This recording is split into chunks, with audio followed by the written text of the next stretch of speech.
Le monde nous raconte souvent une histoire qui nous est répétée depuis notre enfance, à travers les contes de fées, les films romantiques et même les publicités.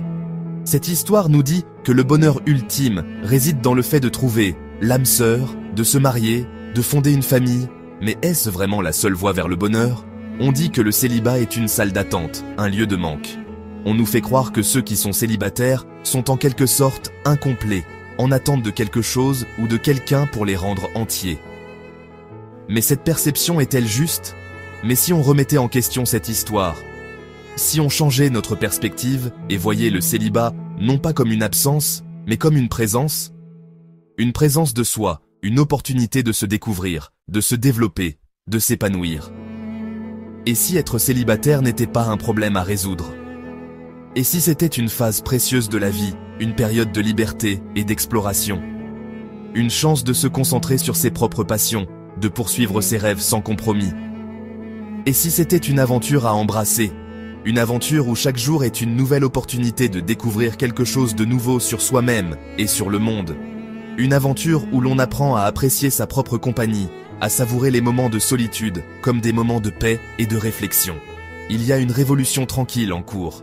Une révolution où de plus en plus de personnes choisissent de vivre pleinement leur vie de célibataire, de ne pas se conformer aux attentes sociales, de redéfinir ce que signifie être heureux et accompli. De plus en plus de personnes choisissent le célibat, non pas par défaut, mais par choix. Elles trouvent de la joie dans l'indépendance, dans la liberté de faire ce qu'elles veulent, quand elles le veulent, sans avoir à se soucier des attentes ou des besoins de quelqu'un d'autre. Elles trouvent de la joie dans l'indépendance. Elles découvrent que le bonheur ne dépend pas d'une autre personne, mais de soi-même. Elles apprennent à se connaître, à s'aimer, à se respecter. Elles réécrivent les règles du bonheur. Elles réécrivent les règles du bonheur. Elles montrent au monde que le bonheur peut être trouvé dans la poursuite de ses propres passions, dans l'accomplissement de ses propres objectifs, dans la réalisation de ses propres rêves. Il ne s'agit pas de rejeter l'amour ou le couple. Il ne s'agit pas de dire que les relations ne sont pas importantes ou qu'elles ne peuvent pas apporter du bonheur. Il s'agit de reconnaître que la solitude a aussi de la valeur, que le célibat peut être une période de croissance et de découverte personnelle. Il s'agit de reconnaître la valeur de la solitude, de comprendre que la solitude n'est pas synonyme de solitude, que c'est un moment pour se connecter à soi-même, pour se ressourcer, pour réfléchir sur ce que l'on veut vraiment dans la vie. Il s'agit de comprendre que notre valeur n'est pas liée à notre statut amoureux, que nous sommes complets et entiers en tant qu'individus, que nous n'avons pas besoin de quelqu'un d'autre pour nous compléter. Être célibataire peut être une période profonde de croissance, une période où l'on apprend à se connaître, à découvrir ses forces et ses faiblesses, à travailler sur soi-même, à devenir la meilleure version de soi-même. C'est un moment pour se connecter à soi-même, pour écouter sa propre voix, pour suivre son propre chemin, pour vivre selon ses propres termes, pour découvrir qui on est, ce qu'on veut, pour explorer ses passions, pour poursuivre ses rêves, pour vivre pleinement et authentiquement. C'est une invitation à devenir entier, selon nos propres termes. Une invitation à embrasser le célibat comme une phase précieuse de la vie, une phase de liberté, de découverte et de croissance personnelle. Une invitation à redéfinir le bonheur selon nos propres termes, à vivre pleinement et authentiquement, à être entier et complet en tant qu'individu. Carl Jung, un célèbre psychologue, a appelé ce voyage l'individuation. C'est le processus pour devenir un individu pleinement réalisé. Il s'agit d'intégrer toutes les parties de nous-mêmes, la lumière et l'ombre. Ce voyage est souvent perçu comme égoïste. Pourtant, c'est tout le contraire.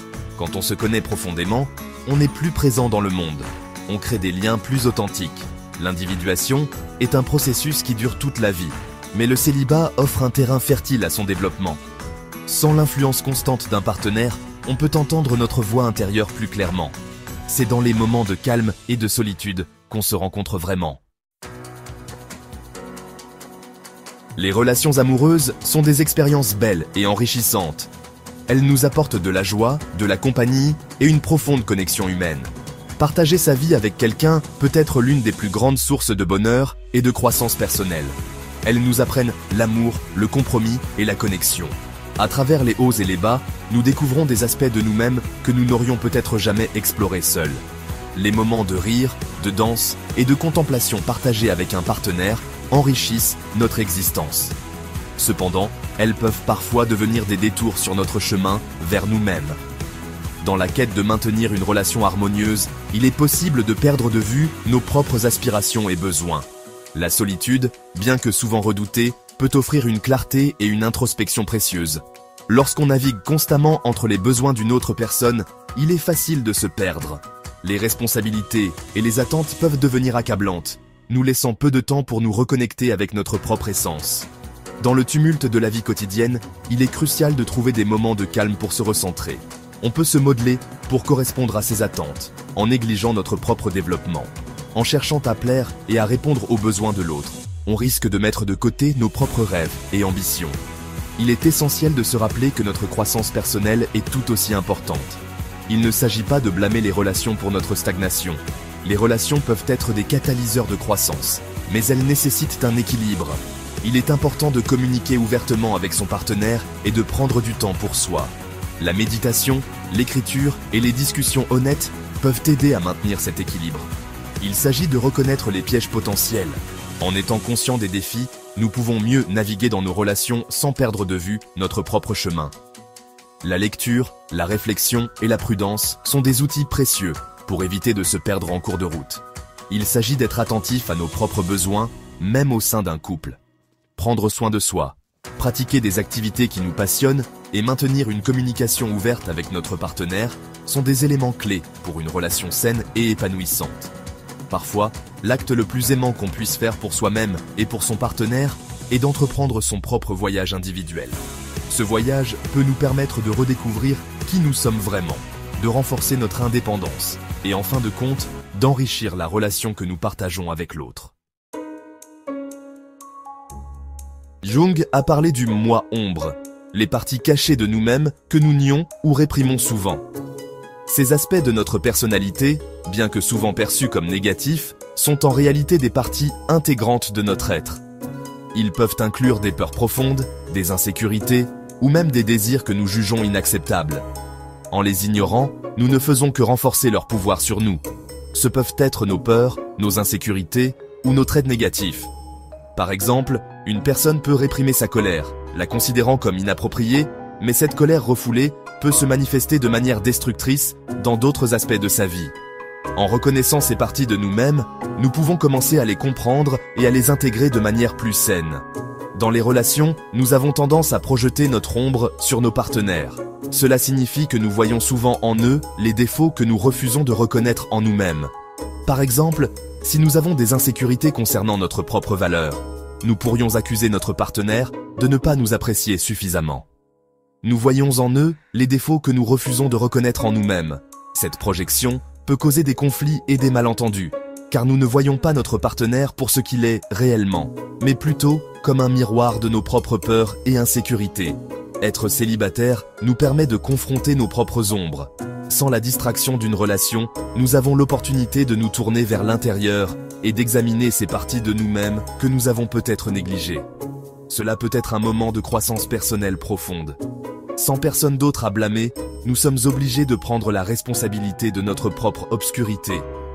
Cela signifie reconnaître nos propres erreurs, nos propres faiblesses et travailler activement à les surmonter. Ce processus d'introspection peut être difficile, mais il est essentiel pour notre développement personnel. Ce processus peut être douloureux. Confronter nos ombres signifie faire face à des vérités inconfortables sur nous-mêmes. Cela peut provoquer de la tristesse, de la colère ou même du désespoir. Mais c'est en traversant cette douleur que nous pouvons véritablement commencer à guérir. Mais c'est en reconnaissant nos ombres que nous pouvons commencer à les guérir. En acceptant ces parties de nous-mêmes, nous pouvons les intégrer de manière plus saine et équilibrée. Cela nous permet de devenir des individus plus complets et plus authentiques. Et lorsque nous nous guérissons, nous créons le potentiel pour des relations plus saines et plus épanouissantes à l'avenir. En étant en paix avec nous-mêmes, nous pouvons entrer dans des relations sans les bagages de nos ombres non résolues, permettant ainsi des connexions plus profondes et plus authentiques avec les autres. La solitude est souvent redoutée. Elle est perçue comme de la solitude, un vide à combler. Mais la solitude est un cadeau. C'est dans ces moments de réflexion tranquille que nous découvrons qui nous sommes vraiment.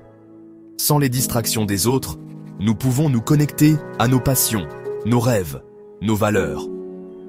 Nous pouvons explorer différentes facettes de nous-mêmes, sans jugement. Voyez la solitude comme une source de connaissance de soi. C'est un espace pour renouer avec notre intuition, notre créativité, notre boussole intérieure. Plus nous passons de temps à cultiver cette relation avec nous-mêmes, plus nous devenons confiants et épanouis. Imaginez une graine plantée dans un sol fertile. Elle a besoin d'espace pour grandir, pour étendre ses racines profondément dans la terre. La solitude fournit ce terrain fertile pour notre croissance personnelle. Elle nous permet d'expérimenter de nouveaux loisirs, de voyager dans de nouveaux endroits, de remettre en question nos croyances. Nous pouvons embrasser l'inconnu sans crainte du jugement ou des attentes. Chaque nouvelle expérience, chaque moment d'introspection nourrit notre croissance. Cela nous aide à nous épanouir pour devenir la version la plus authentique de nous-mêmes. Section 7. Le pouvoir transformateur du temps seul. Le temps passé seul n'est pas du temps perdu. C'est un investissement en nous-mêmes. C'est une occasion de guérir de vieilles blessures, de se débarrasser de croyances limitantes, de cultiver l'amour de soi. C'est une chance de réécrire les histoires que nous nous racontons, de se libérer de la peur d'être seul et d'embrasser la force de notre propre compagnie. Dans les moments de calme et de solitude, nous trouvons notre force, nous découvrons notre résilience, nous puisons dans le potentiel illimité qui réside en nous. Section 8. Le célibat, un catalyseur pour la création de soi. Être célibataire n'est pas un état d'attente passif, c'est un processus actif de création de soi. C'est une chance de concevoir la vie que nous voulons, selon nos propres termes. Nous pouvons poursuivre nos passions sans compromis. Nous pouvons construire une vie qui reflète nos valeurs, nos rêves, notre vision unique. Cette liberté peut être à la fois exaltante et intimidante. Mais sur cette toile vierge se trouve l'opportunité de peindre un chef-d'œuvre de notre propre création. Section 9. Devenir votre propre chef-d'œuvre. Imaginez-vous comme un artiste. Vous ne laisseriez personne d'autre tenir le pinceau et dicter les traits de votre autoportrait, n'est-ce pas? Être célibataire, c'est reprendre ce pinceau. Il s'agit de devenir l'auteur de nos propres vies, les architectes de notre propre bonheur. Il s'agit de laisser tomber les attentes de la société et de définir le succès selon nos propres termes. Il s'agit d'embrasser le chemin pour devenir notre propre chef-d'œuvre unique. Section 10. Une célébration du célibat. Célébrons le célibat. Célébrons le courage qu'il faut pour se choisir soi-même, pour investir dans sa propre croissance. Célébrons les moments tranquilles de découverte de soi, le voyage stimulant de l'individuation. Réécrivons le récit et redéfinissons ce que signifie être célibataire. Parce qu'être célibataire n'est pas une salle d'attente. C'est une invitation. Une invitation à explorer, à grandir, à devenir. C'est une invitation à embrasser la plénitude de ce que nous sommes et à créer une vie qui reflète la beauté de nos âmes uniques. Que créerez-vous avec ce temps précieux ?